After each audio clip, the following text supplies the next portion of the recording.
Assalamualaikum warahmatullahi wabarakatuh. Baik, pada siang hari ini, pada praktikum kali ini, kita akan membahas tentang teknik identifikasi mikroba secara molekuler. Pada kesempatan sebelumnya, kita sudah sama-sama menyimak tentang bagaimana kita melakukan verifikasi mikroba, ya.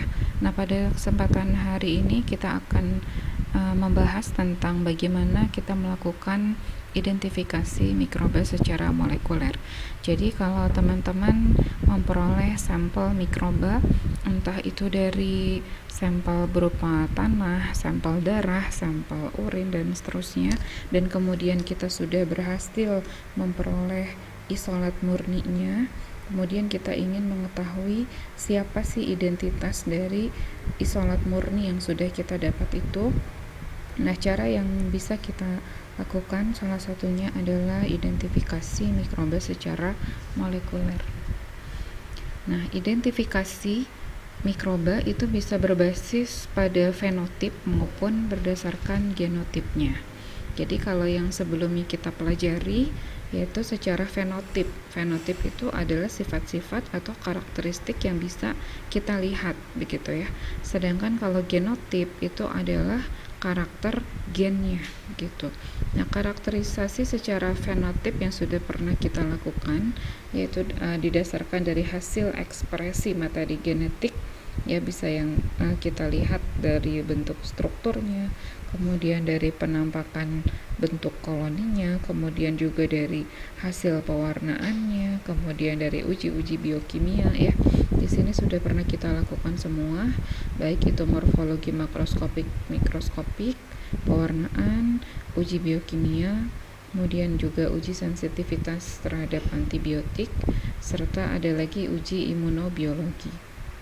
Nah, semua ini didasarkan pada hasil ekspresi materi genetik yang dapat kita amati. Sedangkan untuk identifikasi yang berbasis genotip itu adalah berdasarkan dari materi genetiknya, bisa berupa DNA, bisa juga berupa RNA. Nah, identifikasi secara molekuler jika dibandingkan dengan metode konvensional, ya, di sini kelebihannya kalau dengan identifikasi molekuler kita bisa dengan lebih tepat, ya, memprediksi jenis atau spesies dari isolat yang kita peroleh. Sedangkan kalau dengan cara konvensional itu kita harus melalui banyak tahapan-tahapan, ya, baik itu tadi dari dilihat makroskopik koloninya seperti apa, mikroskopiknya seperti apa, lalu kita lakukan uji-uji biokimia, dan uji-uji biokimia pun kita harus memilih mana uji biokimia yang kira-kira sesuai dengan isolat yang kita peroleh, begitu. Sedangkan kalau dengan cara molekuler kita tinggal isolasi gennya, kemudian nanti kita akan periksa, gitu ya, dia itu mirip dengan spesies yang mana yang ada di database, seperti itu. Oke, nah kemudian kita lanjutkan untuk identifikasi dengan pewarnaan. Ini sudah kita bahas sebelumnya, ya, ini berdasarkan fenotip. Jadi kita akan melihat di sini morfologi dari sel mikroorganisme, ya, apakah dia berbentuk lokus, apakah berbentuk batang, apakah spiral, kemudian juga apakah dia gram positif atau dia adalah gram negatif. Dengan uji biokimia dan juga sensitivitas antibiotik kita juga sudah pernah melakukan. Jadi kalau uji biokimia kita bisa melihat reaksi-reaksi metabolisme atau profil reaksi metabolisme dari suatu mikroba, ya. Kemudian kalau yang uji sensitivitas antibiotik kita bisa mengetahui mikroba yang kita uji itu dia sensitif terhadap antibiotik apa saja, gitu ya. Sedangkan kalau reaksi imunologi ini prinsipnya adalah reaksi antara antigen dengan antibodi, ya. Antigen itu adalah komponen yang ada pada mikrobanya, sedangkan antibodi itu adalah komponen imun kita yang bisa mengenali antigen tersebut, begitu. Nah, kesemuanya ini tentunya dilakukan secara in vitro, ya. Nah, kemudian kita juga sudah mempelajari bahwa makhluk hidup atau organisme itu ada 3 domain yang berdasarkan tridomain system. Jadi ada bakteri, lalu ada arke, kemudian juga ada eukariot ya. Nah, di sini bisa dilihat bakteri jenis-jenisnya apa saja, arke juga eukariot ya. Ada fungi, kemudian ada protozoa, ada juga animal dan seterusnya. Ya, manusia juga masuk di sini tentunya. Nah, pencetus identifikasi secara molekuler ya berbasis gen itu adalah Carl Woese ya tahun 1977, yang merupakan juga pencetus dari the three domain system. Carl Woese ini mengenalkan adanya domain arke, yaitu prokariot yang bukan bakteri dan juga hidup pada kondisi-kondisi yang ekstrim. Carl Woese ini merupakan pelopor teknik identifikasi berdasarkan gen 16S ribosomal RNA gitu ya. Jadi gen 16S ribosomal RNA ini merupakan gen yang universal yang biasa digunakan sebagai marker untuk identifikasi dari bakteri gitu ya. Tapi kalau yang kelompok eukariot itu menggunakan gennya adalah gen 18S ribosomal RNA. Jadi kalau yang prokariot itu 16S, sedangkan kalau yang eukariot itu menggunakan 18S ribosomal RNA. Ini adalah RNA yang menyusun ribosom ya. Kita kenalkan ada tRNA, mRNA, rRNA. Nah, rRNA ini ada subunit 5S, ada subunit 16S dan subunit 23S. Ini semuanya merupakan penyusun ribosom RNA ya, ribosom. Nah, kemudian 16S ribosomal RNA ini menjadi sangat populer untuk identifikasi berbasis molekuler. Nah, untuk melakukan identifikasi mikroba secara molekuler ya dari suatu suatu spesies yang belum kita ketahui siapa identitasnya. Nah, itu kita biasanya menggunakan yang namanya molekular kronometer. Ya, jadi molekular kronometer ini adalah suatu makromolekul ya, biasanya berupa DNA ataupun RNA. Kemudian persyaratan kronometer molekul yang lain itu adalah laju mutasinya itu konsisten untuk periode waktu yang cukup lama. Jadi sedapat mungkin itu tidak terjadi mutasi pada area tersebut ya, pada wilayah yang dijadikan kronometer molekul tersebut. Kemudian yang ketiga, secara universal terdistribusi. Ya, jadi misalnya tadi 16S ribosomal RNA untuk identifikasi molekuler prokariot ataupun bakteri. Nah, 16S ribosomal RNA itu secara universal itu dimiliki oleh semua jenis bakteri. Demikian juga 18S ribosomal RNA untuk identifikasi eukariot itu pun ada di semua sel eukariot. Jadi secara universal terdistribusi gitu ya. Kemudian yang keempat adalah conserve function. Artinya apa? Jadi kronometer molekul tersebut memiliki fungsi yang jelas ya. Fungsi yang jelas seperti tadi 16S ribosomal RNA itu merupakan subunit penyusun ribosom gitu. Nah, kemudian homolog dan heterolog region. Jadi molekuler kronometer tersebut memiliki wilayah yang homolog dan heterolog. Jadi tadi kan di semua spesies pada suatu kelompok domain itu dimiliki ya, tadi kan universally distributed. Nah, tapi walaupun sama-sama memiliki 16S ribosomal RNA, kalau disejajarkan, di alignment ya, di analisis kesejajarannya, itu ada wilayah yang homolog atau yang sama dan ada wilayah yang heterolog atau yang berbeda. Sehingga dengan adanya domain yang homolog dan heterolog itu, kita bisa membedakan antara satu spesies dengan spesies yang lain. Nah, bagaimana dengan ribosomal RNA sebagai kronometer molekul? Ya, ternyata ribosomal RNA sebagai kronometer molekul itu sudah memenuhi persyaratan sebagai kronometer molekuler karena dia terdistribusi secara universal, dia memiliki fungsi yang sudah jelas, kemudian juga dia memiliki domain yang homolog dan heterolog, ya, dan juga memenuhi persyaratan yang lainnya. Oke. Nah, kemudian pada prokariot itu digunakan 16S ribosomal RNA, sedangkan pada eukariot itu digunakan 18S ribosomal RNA.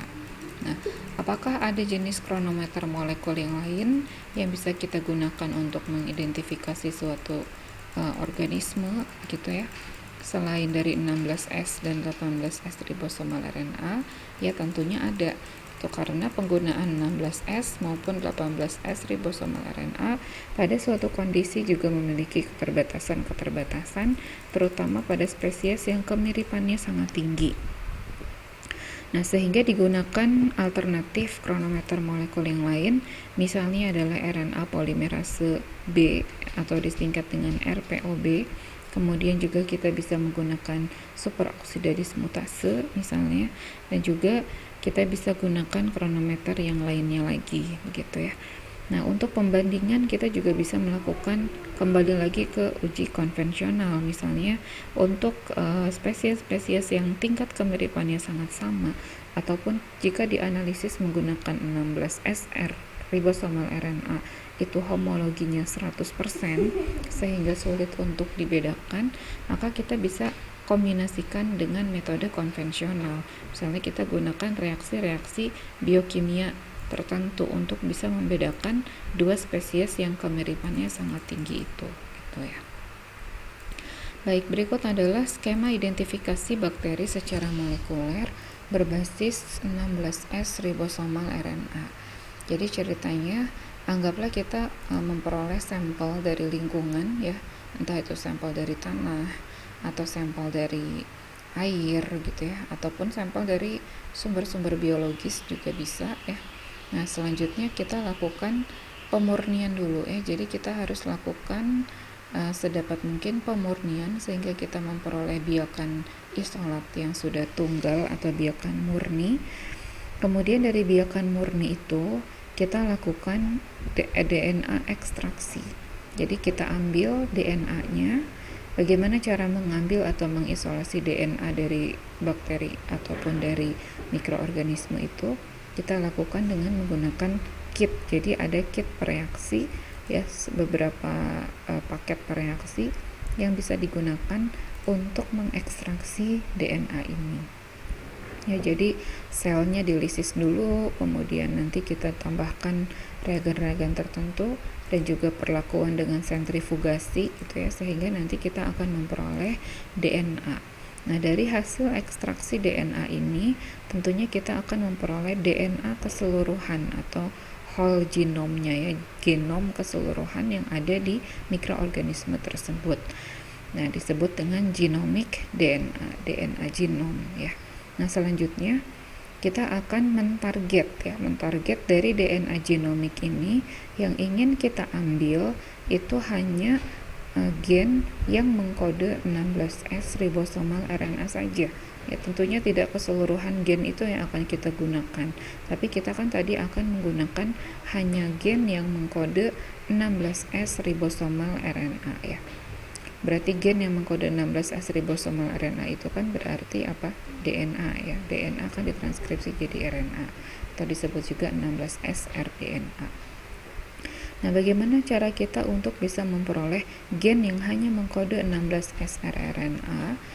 Kita bisa menggunakan teknik yang namanya PCR. Mungkin kalian juga sudah mempelajari di mata kuliah biologi molekuler tentang teknik PCR ini.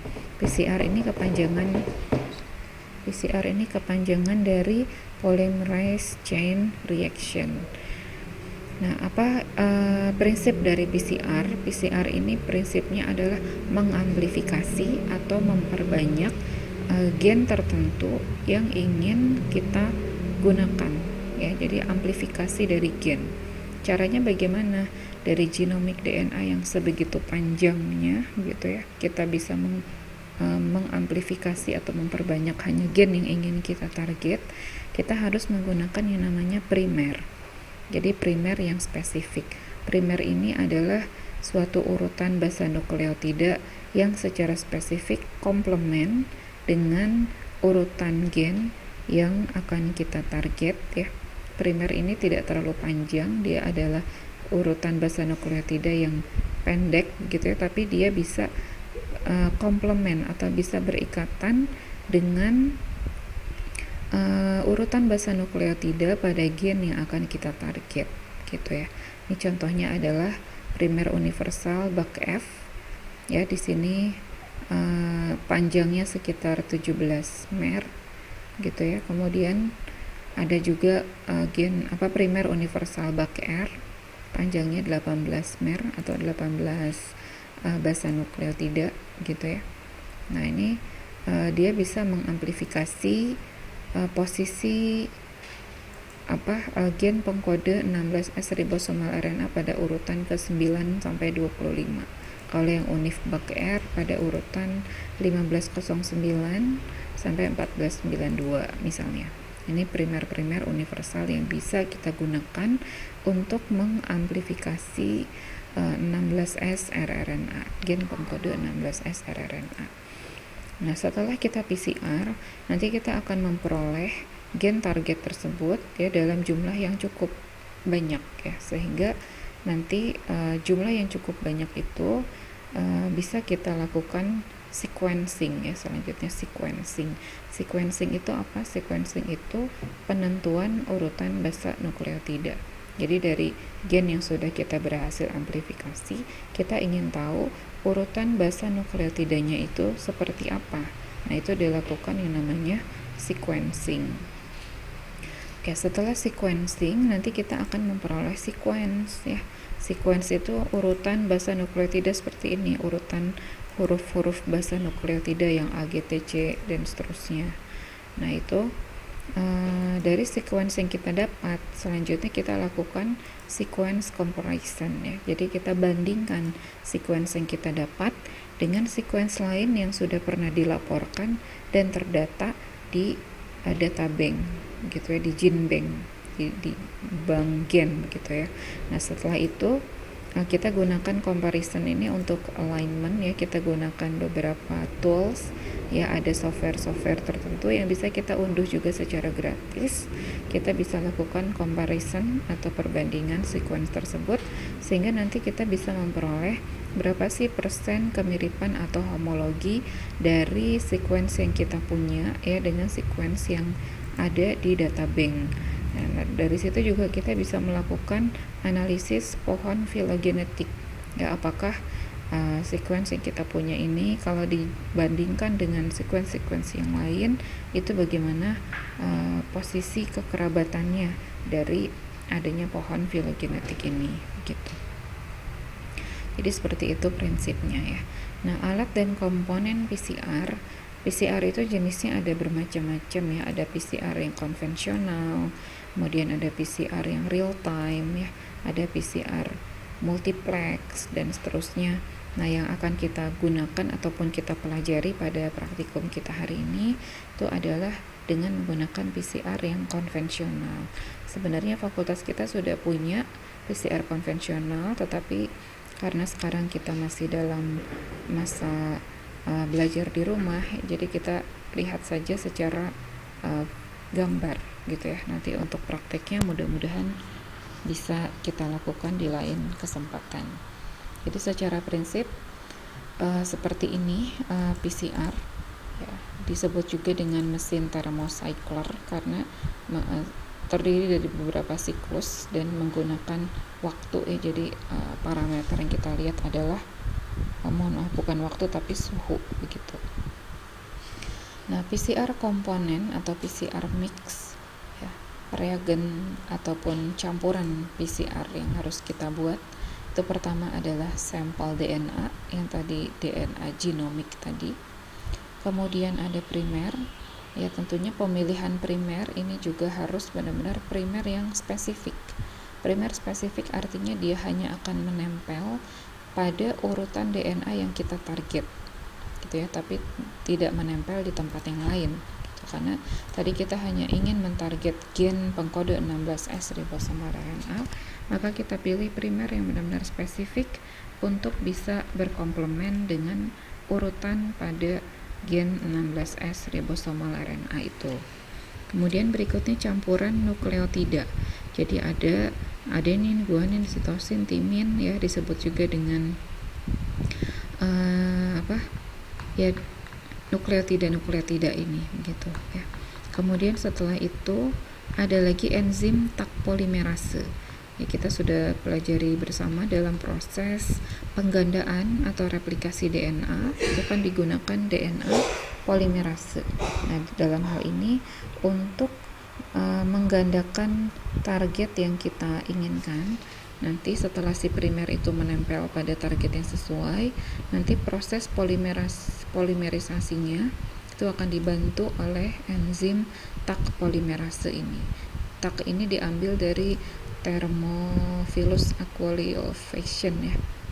Namanya agak sulit. Itu adalah suatu bakteri yang bisa hidup di suhu yang cukup tinggi sehingga Tak polimerase ini bisa bekerja pada suhu yang tinggi pada mesin thermocycler ini. Kemudian ada buffer mix ya untuk mengkondisikan reaksi PCR ini. Nah, semua ini nanti dicampurkan di dalam PCR tube. Besarnya tidak besar ya. Ukuran tabungnya itu sekitar 100 mikroliter kapasitas maksimumnya, dan komposisi campurannya juga tidak terlalu banyak, mungkin sekitar 20 sampai 30 mikroliter saja, dan itu sudah cukup untuk bisa kita lakukan amplifikasi DNA yang kita inginkan. Oke, setelah semua campuran itu masuk ke dalam PCR tube, selanjutnya PCR tube itu akan kita letakkan di dalam mesin PCR, lalu kita setting kondisi-kondisinya, lalu kita jalankan dan kita tentukan berapa siklus begitu ya. Nah, seperti ini. Jadi bakteri yang sudah diidentifikasi, kita ekstraksi DNA-nya, kemudian kita buat PCR mix-nya ya, lalu kita lakukan PCR. Setelah dilakukan PCR, nanti kita akan lakukan analisis dengan gel elektroforesis. Ya, gel elektroforesis ini untuk kita mengetahui DNA yang kita peroleh dari hasil amplifikasi PCR itu apakah berapa ya ukuran basa nukleotidanya. Itu ada berapa base pair. Kita bisa lihat di gel elektroforesis. Kita gunakan juga marker. Di sini marker itu penanda ya, ada marker untuk misalnya 100 pasangan basa, ada 500 pasangan basa dan seterusnya, sehingga nanti kita bisa tahu pita yang kita peroleh dari hasil PCR itu berada pada ukuran berapa pasangan basa. Nah, ini hasil elektroforesisnya cukup baik ya, karena pitanya itu tunggal, sehingga kita bisa katakan primer tersebut sangat spesifik karena dia hanya mengamplifikasi satu target DNA yang diinginkan gitu. Nah, selanjutnya dari pita yang kita peroleh di gel elektroforesis ini nanti kita ambil, lalu kita ekstraksi ya, diambil sampelnya, kemudian setelah itu di sequencing untuk mengetahui urutan basa nukleotidanya. Nah, setelah itu nanti kita lakukan analisis menggunakan tools ataupun software yang ada, sehingga kita bisa menyimpulkan dia persen homologinya itu yang tertinggi dengan spesies mana yang ada di data bank gitu ya. Oke, ini juga sama ya proses-prosesnya. Nah, selanjutnya kita bisa menganalisis dengan alignment dan juga dengan pohon filogenetik. Nah, siklus PCR itu secara umum seperti ini ya. Jadi siklus yang pertama itu dimulai pada suhu 98 derajat Celcius. Tahap pertama ini dikatakan sebagai tahap denaturasi. Ya, seperti yang kita tahu, DNA yang ada di organisme seluler itu adalah double helix. Sehingga pada tahap denaturasi ini dengan suhu 98 derajat itu akan terjadi pemisahan rantai double strand. Jadi si DNA itu membuka menjadi single strand. Nah, kemudian proses yang kedua adalah tahap annealing pada suhu 50 hingga 60 derajat Celcius. Pada tahap annealing ini terjadi penempelan primer. Ya, primer itu sepasang ya, karena kan DNA itu double helix sehingga digunakan primer itu satu pasang. Nah, di sini tahap penempelan primer pada DNA cetakannya. Ya, kalau primer itu spesifik, maka dia hanya akan menempel pada wilayah yang kita target saja. Kemudian tahap berikutnya adalah extension atau polimerisasi atau pemanjangan, terjadi pada suhu 72 derajat Celcius.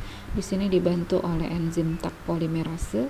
Primer dibantu dengan enzim Tak polimerase ini akan melakukan polimerisasi DNA, ya, sehingga gen yang ditarget itu akan disintesis gitu.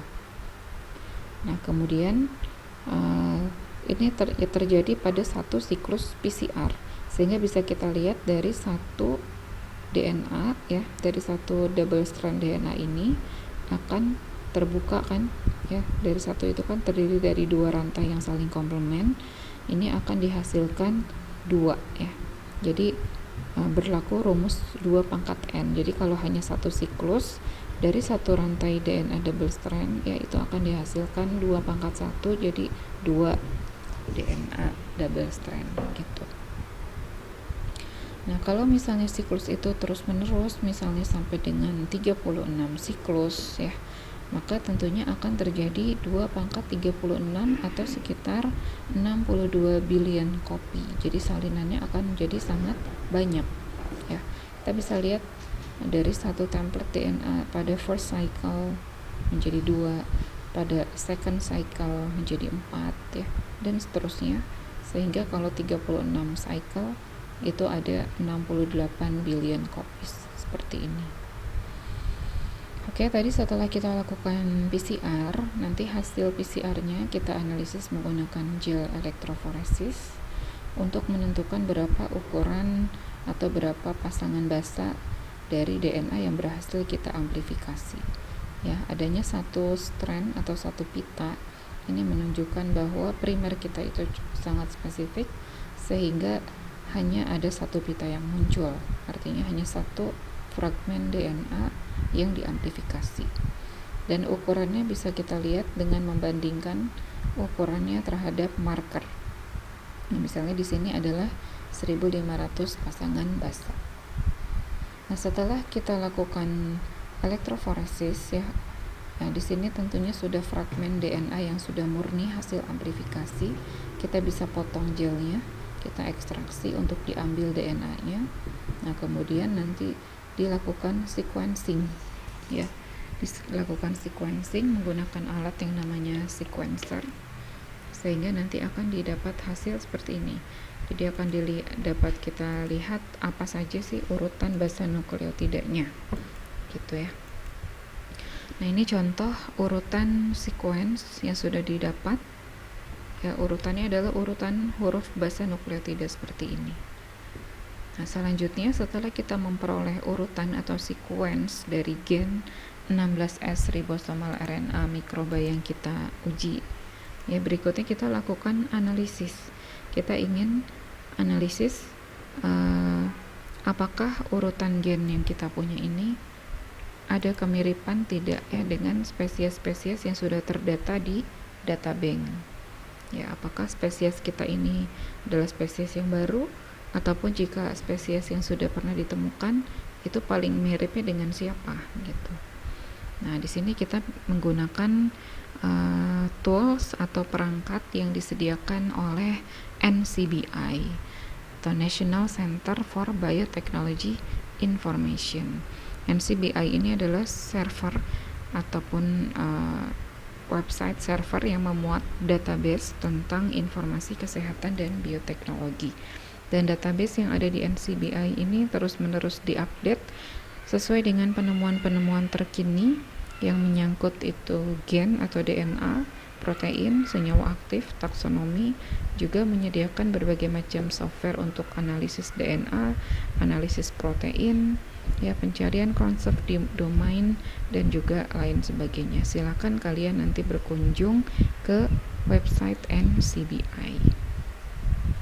Nah, jadi seperti ini tampilannya kalau kita masuk ke laman NCBI, ya, ini profil-profilnya yang bisa kita manfaatkan ya.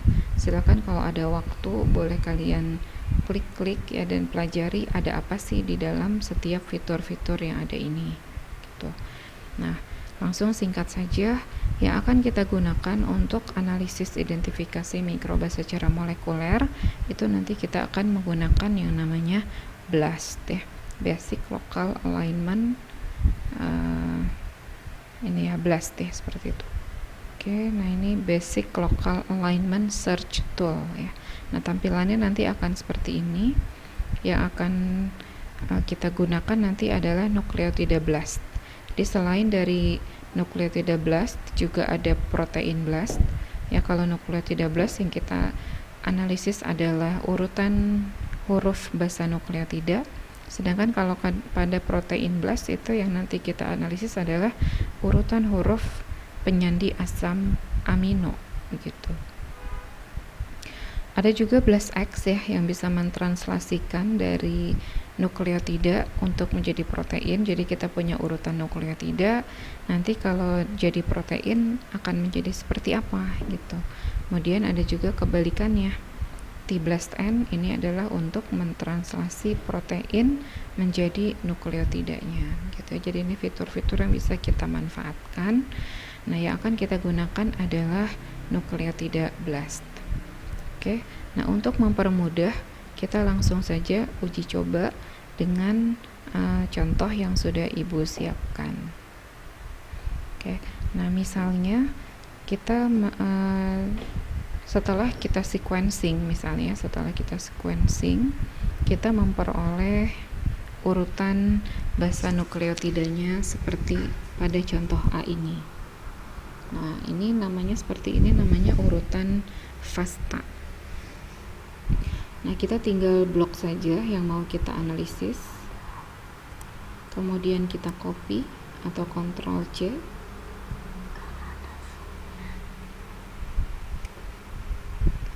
Nah, setelah kita copy, kemudian kita masuk ke internet ya, kita ke Mozilla ataupun Chrome.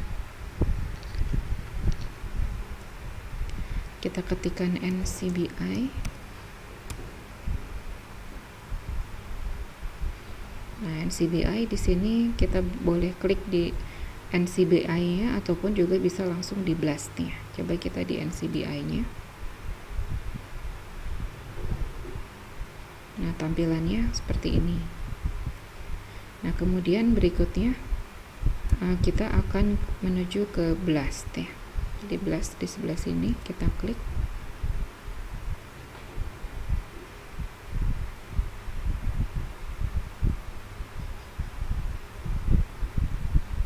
Oke, tampilannya menjadi seperti ini. Nah, kita akan menggunakan Nucleotide BLAST karena yang kita punya adalah urutan basa nukleotida. Kita klik saja Nucleotide BLAST. Nah, kemudian kita masukkan urutan basa nukleotida yang tadi sudah kita copy, tinggal kita paste ya, atau kita ke Ctrl V. Oke, sudah masuk. Nah, selanjutnya kita kasih job title-nya, misalnya tadi adalah sampel A.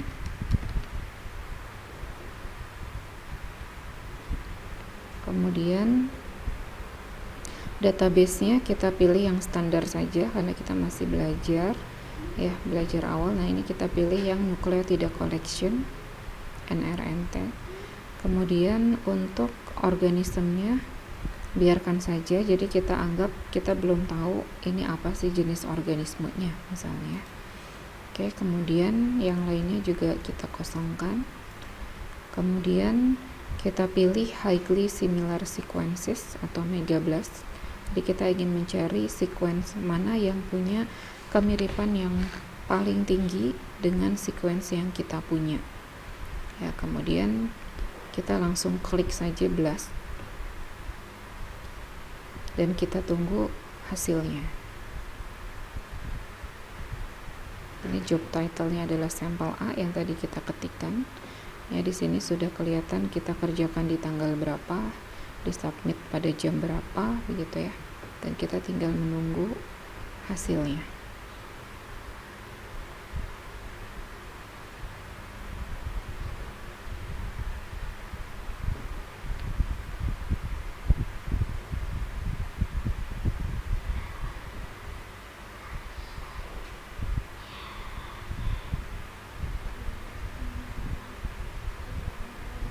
masih menunggu. Di sini tertera masih 12 detik lagi, 17 detik. Kita tunggu saja.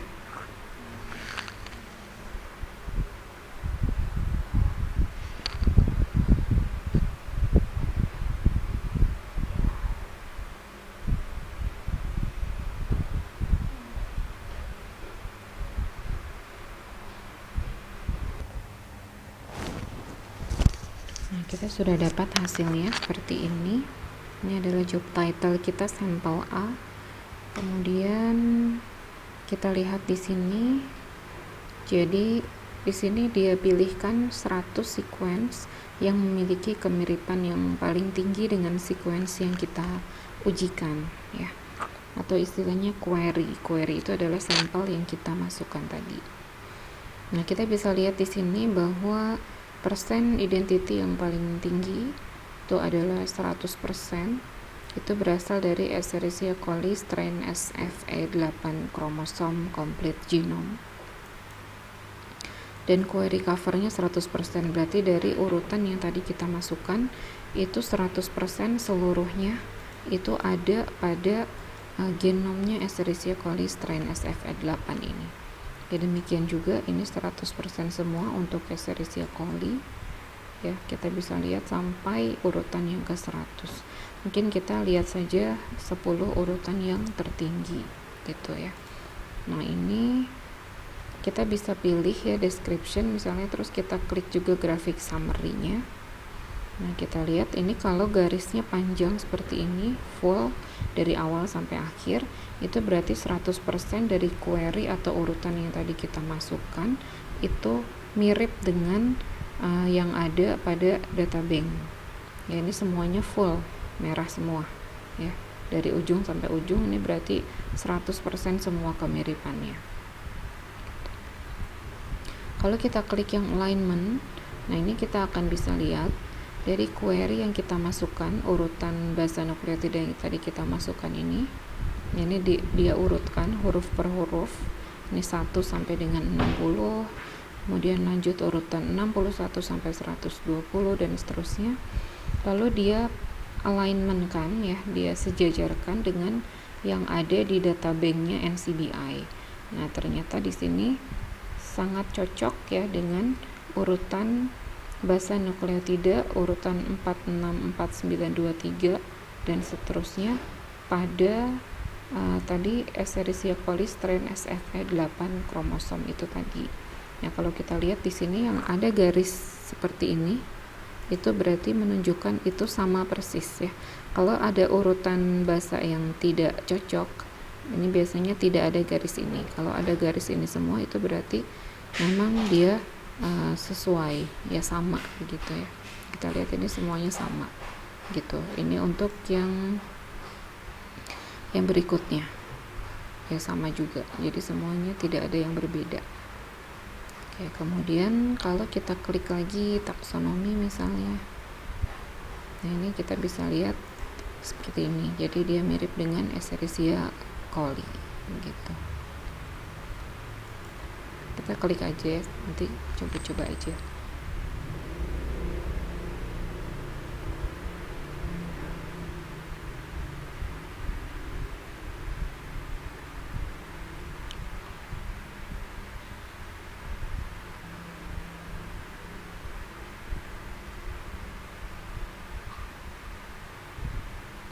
Ini bisa diklik semuanya jika ingin dipelajari secara lebih detail ya. Oke, kita back aja. Jadi seperti itu nanti yang kalian tampilkan di worksheet itu akan ibu berikan urutan basa nukleotida sampel A, sampel B dan seterusnya. Nanti kalian coba di blast satu persatu ya. Lalu kalian lihat untuk description-nya misalnya kalian pilih atau screenshot 10 urutan yang tertinggi ya, 10 urutan yang tertinggi di screenshot atau di kotak-kotakan ya. Kemudian untuk grafik summary-nya juga kalian screenshot saja, dan juga alignment-nya sampel aja untuk satu yang teratas, itu untuk nanti kalian kerjakan di worksheet gitu. Baik, nah jadi seperti itu untuk identifikasi secara molekuler ya, tadi kita menggunakan 16S rRNA. Nah, sekarang kita kembali ke PowerPoint kita ya. Jadi di sini selain menggunakan BLAST ya, kita juga bisa, kita ingin latihan untuk membuat pohon filogenetik. Misalnya nanti di tugas itu Ibu akan berikan beberapa sampel urutan basa nukleotida, ada sampel A, ada sampel B, misalnya sampai dengan sampel D misalnya, seperti itu ya. Nah, sekarang kita ingin melihat hubungan antara A, B, C, dan D. Kalau dari pohon filogenetiknya itu kekerabatannya seperti apa. Nah, ini kita bisa menggunakan software yang namanya Clustal Omega. Nah, kita coba klik di internet, kita searching aja Clustal Omega. Ini ada, kita langsung klik saja. Oke, nah sekarang kita masukkan step by step. Karena kita punya adalah urutan DNA bukan urutan protein, maka kita pilih DNA. Kemudian sequence-nya ya, ini dikasih simbolnya harus seperti ini, pakai tanda lebih besar, kemudian nama sampelnya apa ya, nama sampelnya tidak boleh sama antara satu dengan yang lain. Di sini Ibu kasih A, B, C, D seperti itu ya. Ini langsung aja kita copy A sampai D, Ctrl C ya, kemudian kita masukkan Ctrl V atau di paste ya, seperti ini. Nah, kita lihat semuanya sudah masuk ya, dari A, kemudian B, kemudian C, dan kemudian D. Oke, nah selanjutnya kita pilih Clustal W with character counts ya, biarkan saja begitu. Nah, kemudian kita submit, klik submit, lalu kita tunggu.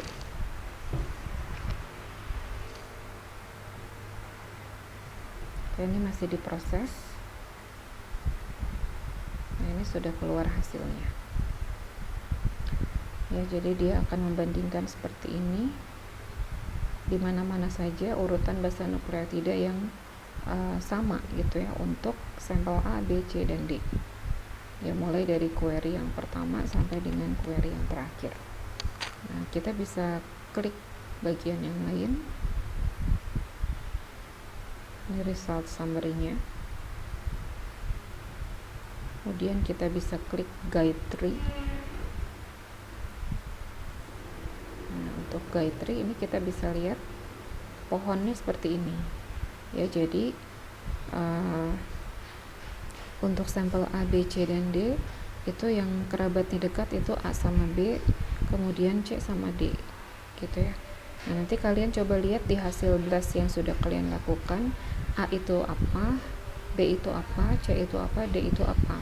Kenapa kok pohon filogenetiknya bisa seperti ini? Kok A dekat sama B, yang C dekat sama D?